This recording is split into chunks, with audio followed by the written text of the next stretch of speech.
Suling Emas, Jilid 1 bagian 13. Kuiseng memeluk guci araknya dan menoleh ke kiri.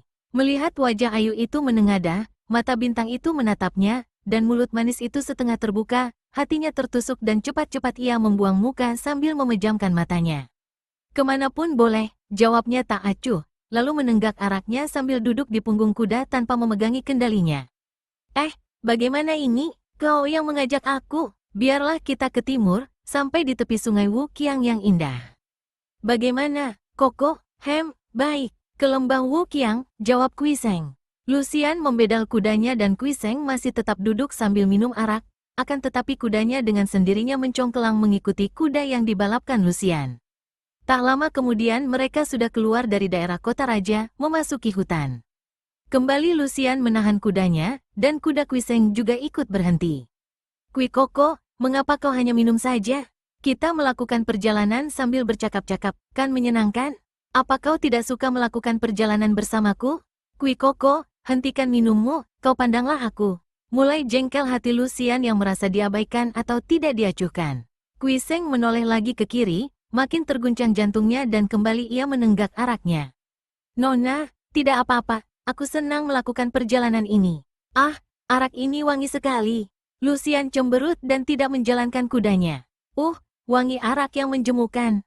Masa kau tidak bosan-bosan minum setelah 3 hari 3 malam terus minum bersama ayah?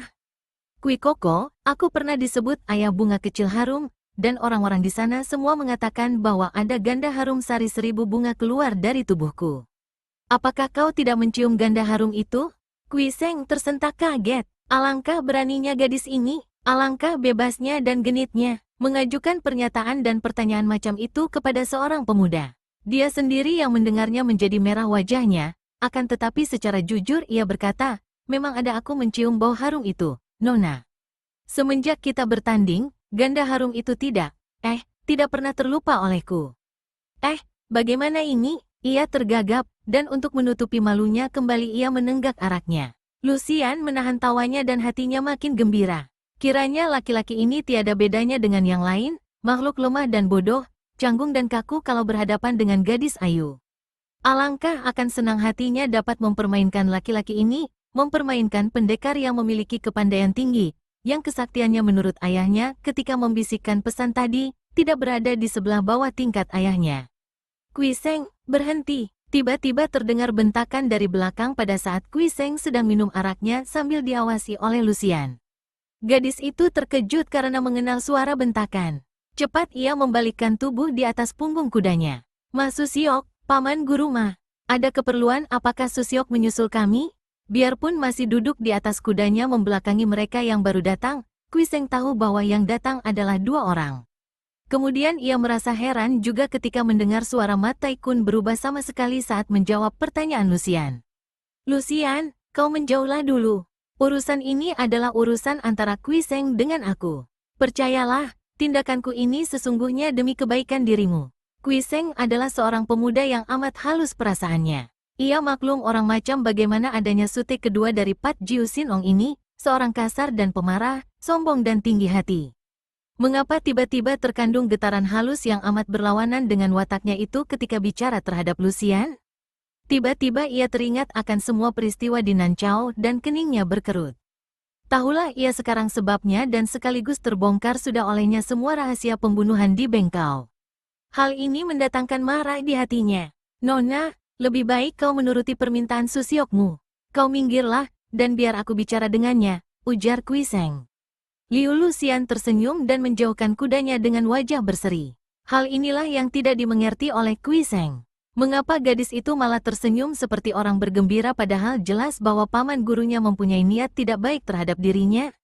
Ia tidak peduli, lalu meloncat turun dari atas kudanya dengan guci arak masih di tangan kiri, sambil membalik sehingga ketika kedua kakinya menginjak tanah, ia sudah berhadapan dengan Ma Taikun dan seorang laki-laki muda yang sikapnya sungguh-sungguh tenang, berpakaian sederhana memakai kaping dan punggungnya terhias sebatang cambuk. Ma Taikun merah mukanya, alisnya berkerut dan sepasang matanya memancarkan sinar kemarahan. Ma Taikun, katakanlah kehendak hatimu sekarang. Kuiseng, kau seorang yang telah menghina Bengkau. Kau tidak memandang mata kepada tokoh-tokoh Bengkau, mengandalkan kepandaian mengalahkan seorang wanita muda, mengandalkan mulut manis mengelabui seorang tua. Toa Su Heng boleh saja kau kelabui, akan tetapi aku Ma Tai Kun takkan membiarkan kau pergi menggondol keponakanku begitu saja untuk melaksanakan niatmu yang kotor. Wah, hatimu dan pikiranmu sendiri belepotan noda, kau masih bicara tentang niat kotor orang lain. Bagus sekali mengenal tangan mautmu yang telah kau pergunakan untuk membunuh 7 orang pemuda di rumah penginapan dan 3 orang pemuda yang sudah kalah oleh Nona Liu Lucian. Ma Susiok, betulkah itu? Tiba-tiba Lucian yang mendengar kata-kata ini bertanya dengan suara terdengar gembira. Benar-benar Kuiseng tidak mengerti dan sekali lagi ia terheran-heran atas sikap Lucian ini. Merah wajah Ma Tai Kun. Memang betul aku membunuh mereka. Cacing-cacing tanah itu tak tahu malu dan berani mengharapkan yang bukan-bukan. Orang-orang macam mereka mana patut memikirkan Lucian? Aku membunuh mereka, apa sangkut pautnya dengan kau, Kuiseng? Su Heng, kenapa kau lakukan kekejaman itu? Bukankah Ji Su Heng sudah melarang kita? Orang muda bertopi runcing itu bertanya, suaranya penuh kekhawatiran. Su Te, tak usah kau turut campur. Kau anak kecil tahu apa? Kuiseng tertawa tergelak. Sekali pandang saja tahulah ia bahwa orang muda yang menjadi adik seperguruan Ma Tai Kun ini seorang yang jauh bedanya dengan saudara-saudara seperguruannya, jauh lebih bersih batinnya. Ma Tai Kun, memang urusan dengan pemuda itu tiada sangkut pautnya dengan aku. Akan tetapi pembunuhan keji itu tak boleh kudiamkan saja tanpa menegurmu. Apalagi kau masih menitipkan sebuah benda kepadaku, apakah kau tidak ingin memintanya kembali? Sambil berkata demikian, Kuiseng mengeluarkan sebatang jarum merah dari saku bajunya. Kau mengenal ini? Kau menghadiahkan ini kepadaku selagi aku tidur, dan untuk kebaikan hati itu aku belum membalasnya, Kuiseng menyindir. Berubah wajah Ma Tai Kun. Kaukah jahanam itu? Bentaknya dan tanpa memberi peringatan lagi ia sudah menerjang ke depan, menggerakkan kedua tangannya mengirim serangan maut dengan pukulan-pukulan yang mengandung tenaga sinkang sepenuhnya.